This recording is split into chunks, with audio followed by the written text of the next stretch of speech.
if I were Vladimir Putin, I would start thinking and scratching his head a little more vigorously now, because if the plants of production line is really, if the production plants are really going to hit those numbers of 100 missiles a month or even more, then that will really put a lot of pressure on the Russian air defenses, anti-missile defenses, because obviously they will not be able to cope with such especially such massive hits. Hello and welcome to Frontline with me, Philip Ingram. Now today on day, I think it's 1,303 of Vladimir Putin's 10-day special military operation or full-scale invasion of Ukraine. But UK has been invaded by President Donald Trump, who's on his, I was going to say royal visit.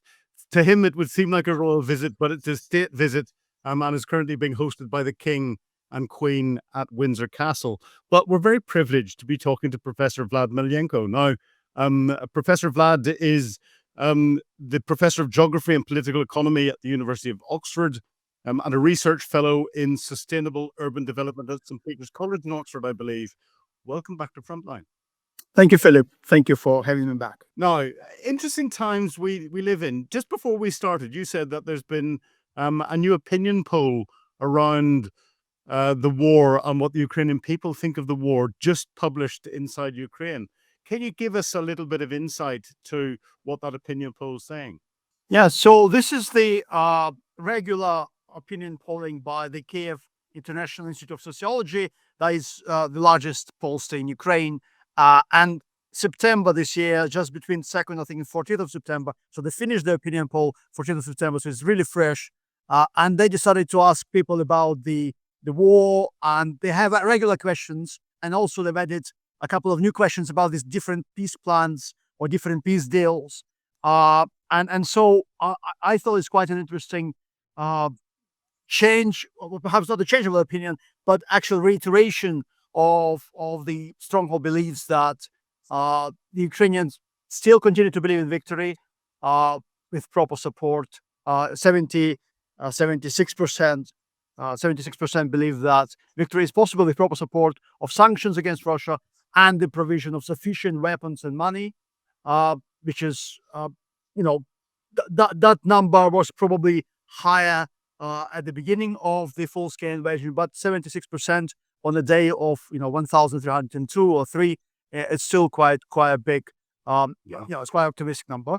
Also, the Russian so-called peace deal of Ukrainians withdrawing from the Donbass has been rejected by 75% of Ukrainians. I need to say that 17%, ready to accept the Russian peace plan. So there is a group of people, 15, 20%, maybe 1 in 5, who are extremely tired of the war and probably just want to end it, whatever the peace deal. At the same time, the majority are willing to continue fighting, and I think 62% said that they're ready to endure the war as long as necessary. And actually, in March this year, that figure dropped to 50 into 50s, and now is back to 62%. So actually, there is an increase of stamina and resilience in Ukraine, and that is quite an interesting change as well. Most of Ukrainians support the kind of European peace deal, reluctantly, I must say, but there is 74% would agree on freezing the current front line without any legal recognition of the occupation, but with Ukraine receiving security guarantees. Although most of Ukrainians would not consider that as a victory, but only minority would consider that as a defeat. So overall, quite a resilient social response. 52% of men and women who are not currently in the army would join if necessary, and that is also quite a astonishing result.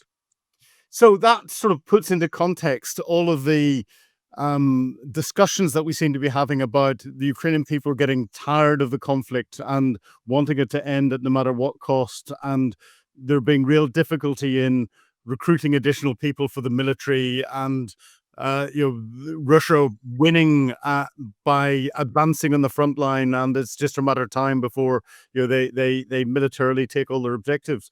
All that seems to be complete and utter poppycock. I could think of other words, but not that we could broadcast. And the Ukrainian people remain firmly resolved as more than just a majority behind the Zelensky government and what he's trying to do. But yes, I mean, we cannot deny that there is a group of people who are really, really sick and tired of everything and cannot continue any longer. And obviously, the closer you are to the front line, Yeah. you are definitely, your levels of resilience and stamina after 1,300 days are obviously low. But on average, it looks like the country is holding up. And also, we've discussed this, Philip, with you at the beginning of the Russian summer offensive, right? That by September we will see whether it has been successful and what will be the next steps. And what do you think? Now I think we have that moment of clarity to some extent that the Russian offensive didn't achieve any of its strategic aims, right? They did not capture any of Ukrainian cities. They did manage to get through half of Kupiansk, right? We see reports that already battles in the city center in Kupiansk, which was not the strategic objective, right? So effectively, all the push in the Donbass to get to Pokrovsk, Konstantinivka, Drushkivka, and then to get to Sloviansk Kramatorsk to occupy the entire Donetsk region, there's been no success, and the only little bit of kind of breakthrough that happened around Dobropila has been cut out. They've lost about, as far as I can hear, 5,000 men in that spectacular sort of or suicidal mission. And actually today, looking at the front line, you would be pressed to see huge changes. Yes, some changes in the north, in the Kharkiv region around Kupiansk and in the forests, or what is remained of those forests. But the strategic plan was to occupy Donetsk and Luhansk region, which is still a little bit tiny in Ukrainian hands, and also push towards Zaporizhia. And that has not been successful as well. So I think the Russian offensive has been an utter failure again. But I'm also hearing that that breakthrough that the Russians had on the front line. Not only has Ukraine managed to cut that off, isolate the Russian troops that got through, and the process of destroying or capturing them, but actually that was almost at the top of the cauldron, just to the north of Pokrovsk. And it seems as if the Ukrainians have exploited an opportunity to take another chunk out of that lip of the cauldron and are effectively pushing the Russians back. And they seem to have not only stopped the Russian advances there, but are pushing them back. They pushed them back in Sumy. So for every Russian gain, there is another parts of the front line. The Ukrainians seem to have gained equal amounts, if not potentially slightly more territory back. So I think it's been almost a complete disaster of an offensive from a Russian perspective, and is proving the Ukrainians' ability to maneuver on the battlefield a little bit more. Yeah, correct. Obviously, there have been mistakes on Ukrainian side as well. We know today that two senior commanders on the southern Zaporizhia front has been dismissed from their positions, and some brigade commanders have also been dismissed because of some errors of judgment. So there's been obviously some changes in Ukrainian command structures on a kind of mid-level, mid-ranking level.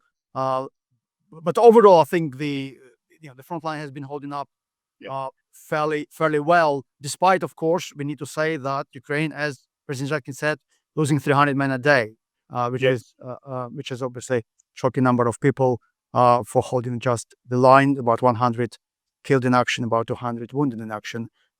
So obviously fatigue and the difficulties continue. But overall, strategically, I think the situation is pretty fine.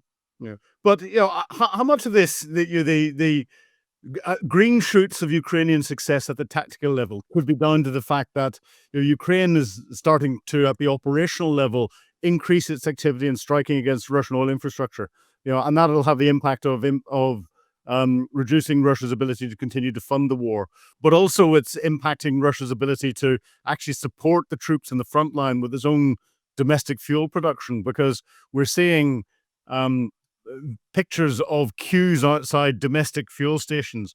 We're seeing pictures of fuel trucks that are supposed to be going down to support the Russians on the front line in the east, being destroyed in rail depots and elsewhere.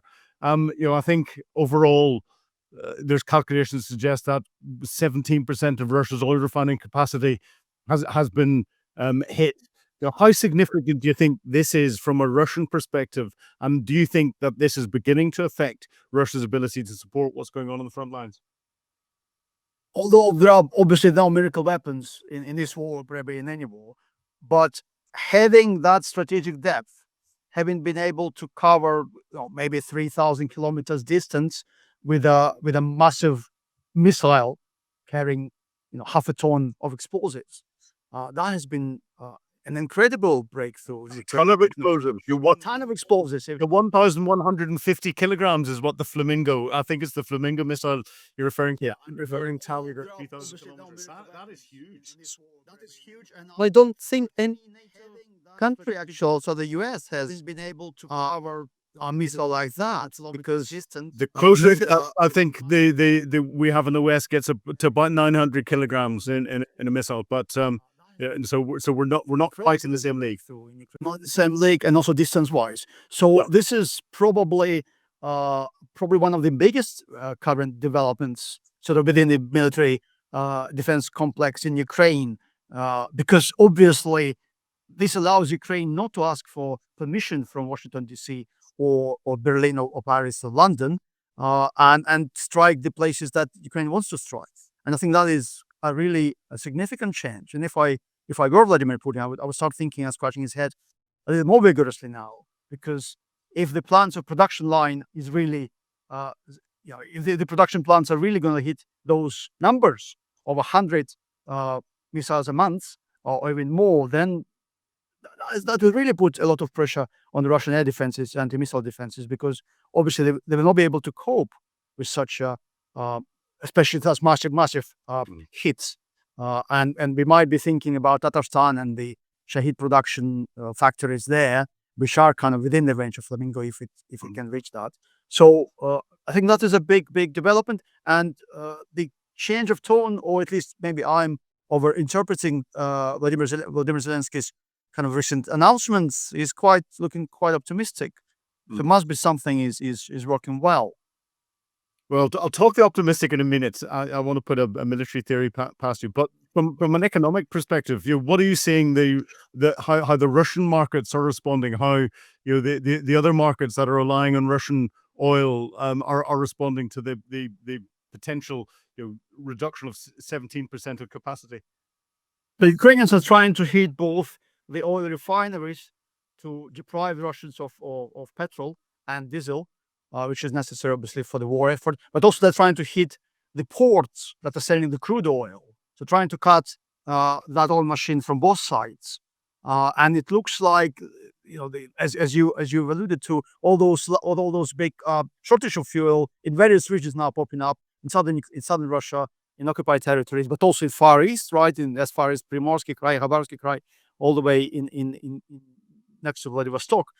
Those changes are really hitting them hard, and obviously Ukrainians presumably are not going to stop hitting the oil refineries, and there are still oil refineries which haven't been affected badly. So there is still room for improvement of accuracy of those strikes, and that will definitely affect of ordinary lives of Russians. I think recently Jeremy Morris, professor of Russian studies in Aalborg University, has written an interesting piece on the way that the Russians are sustaining the war effort by pretending that the war doesn't exist, and also the Russian government trying to make everything looks as normal as possible in Moscow and St. Petersburg. So all the cafe shops are full of people and barber shops full of hipsters.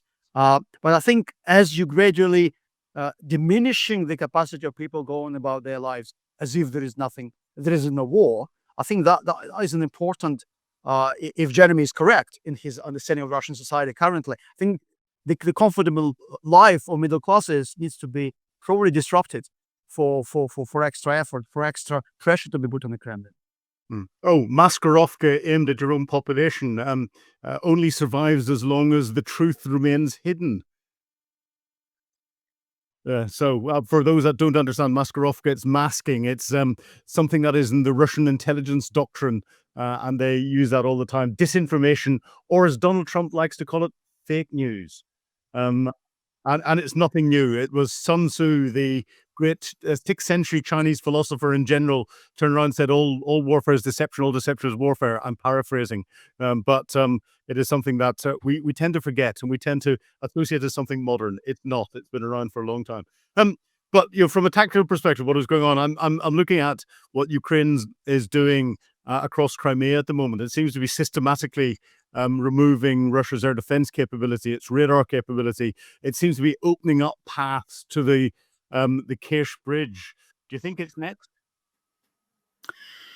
Well, it's at this. Well, it could be, but at the same time, we need to think that we need to look at the kind of the areas between Rostov-on-Don and Crimea on the land bridge to Crimea, in which we've just learned the Russians are building quite a big highway around Mariupol, a ring road to kind of bypass the city and presumably bring troops faster from kind of southern Russia into southern Ukraine through the land bridge itself. So maybe they are kind of thinking what you are thinking, that the bridge itself is not as impenetrable as they would hope. But also, I think it's important, the southern kind of flank of that front, especially the Black Sea area. This is where the grain producing regions are. Right, this is where Russians used to export a lot of grain and a lot of agricultural products, and not just oil in Novorossiysk, the port of Novorossiysk, and all those areas. So I think the kind of that place, Krasnodar, Sochi, Adler, and all the other places there are also under probably increased scrutiny from Ukrainian side, given there are a lot of juicy assets there that are waiting to meet the Flamingo missile. Now, Ukrainian military intelligence and other intelligence services are having an awful lot of success in the far-flung areas of Russia, and including special operations as far away as Vladivostok.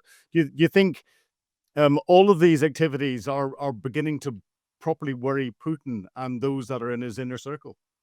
Difficult to say, because obviously he is good at poker face, and also operations are extremely obviously dangerous and fragile. I've been looking at some research on the Russian-Chinese links and the change of relationships over the last 4 years, and there are some papers coming up on assessing the depth of that relationship. And having looked at the kind of the data itself, it looks to me, Philip, that we are kind of approaching the level of Brezhnev's limited sovereignty kind of doctrine. But in this case, it's Beijing is having the power of limiting sovereignty of the Russian decision making, because the level of penetration, the level of dependence is extremely high. And so the trip that Vladimir Putin made to Beijing to celebrate one of the other ends of the Second World War. The Second World War has so many endings. 15th of August in Britain, 3rd of September in Beijing. I think that trip probably gave him a little bit of confidence, or perhaps his Chinese comrades have provided him with some assurances, given that he became kind of back to his usual maximalistic statements about the denazification, demilitarization, all the rest of the nonsense. So I think there is this strong player behind the back is kind of increasing its power, and probably Putin's capacity to make his own decisions probably is now severely curtailed by Beijing. Do you think if Putin was going to potentially lose his position and lose in Ukraine, that China might turn around and say, "Look, we've given you this amount of support. You've mortgaged part of Russia to us. We don't want to lose what it is that we've invested in you." And China then might make a move to regain some of those historic territories that used to be Chinese, and then move to Russia, like around Vladivostok. Or do you think that's going one step too far? Well, there's obviously a fear of the Chinese invasion in Russian minds continuously. You need to go deeper into this kind of Z blogosphere to see its continuous kind of worry about their partner. in the east. What I think is much more intriguing is this dependence, obviously, on China, Chinese on the European market, and especially the Belt and Road, the initiative and the trade links that go through Eurasia, through Belarus, right, and to Poland, to bring those goods by trains, and as you have mentioned, Philip, during the current exercises on the Russian-Belarusian border, Poland blocked, well, they closed down the border itself. Yeah. And I don't know whether it was on purpose or they didn't think about the actual the trains coming up from China. But effectively, you have a massive, a number of rail depots, extremely important for those peripheral regions on the Polish-Belarusian border, which have the direct rail links with the Russian trucks up to there, and then they're changing taking the goods to the European trains and moving them further to Europe, and that's been actually one of the biggest freight and cargo port for Chinese, and I think maybe that intriguing decision by the Polish government will actually stress that there is a interdependence has two sides. And if you want to bring the bulk of goods by train through Eurasia to Europe, then obviously you have to think about whether those borders will be open. And I think the Polish decision is quite an intriguing one in this case. Well, it's interesting. You mentioned the Zapad 25 exercises, and they're going on this year, but with a much smaller Russian participation in them. However, it seems as if they're exercising their strategic forces, they're exercising nuclear forces, they're showing capacity in Kaliningrad with missiles being deployed there and firing hypersonic missiles out at sea at sea targets. Do you think Putin is feeling emboldened after his visit to visit to Alaska and then his visit to China? And he feels as if he's back on the international stage, and therefore a lot of what he's demonstrating in Zapad 25 with Lukashenko of Belarus is around trying to say to the wider international community, Russia is still here. We're still an important global player. Watch us whilst we're fighting a war in Ukraine. We can still do all of this. Do you think that's what his motivation is behind it? Well, undoubtedly, it's been a diplomatic success for him to be red carpeted in Alaska and then again sitting next to Xi Jinping in Beijing. It's hard to deny that he's not been isolated, and he's got a lot of friends or accomplices across the world, and probably that also plays up to his ego and perhaps emboldens him. That's for sure. A lot of people say, "Oh, you've seen he was wearing military fatigues as well. Never happened before." Oh, I've seen him do that before. So a more interesting, intriguing thing that the head of the Russian General Chief of Staff, General Gerasimov, wasn't there in these exercises, which is always there because I remember the photographs of Shoigu, Gerasimov, Putin last time around, and Medvedev before them. There are rumors that Gerasimov's days are numbered, and perhaps he will be dismissed and replaced by another more brutal Russian general. I think we've had rumors of Gerasimov's demise for the last 1,303 days because he doesn't seem to have done very well in his special military operation, but he seems to be a survivor. Yeah. So we should not exaggerate the rumors. Although of course, the most recent failure of the summer offensive, probably cannot go unnoticed, given that we've noticed this as well, and I'm sure Putin also remembers that Gerasimov promised Zaporizhia and Kherson and Odessa and Donetsk and all the way to Kharkiv, and we are still midway to Kupiansk, which wasn't even on the plan, in the plan. So it will be a big disaster for Ukraine if General Gerasimov is dismissed.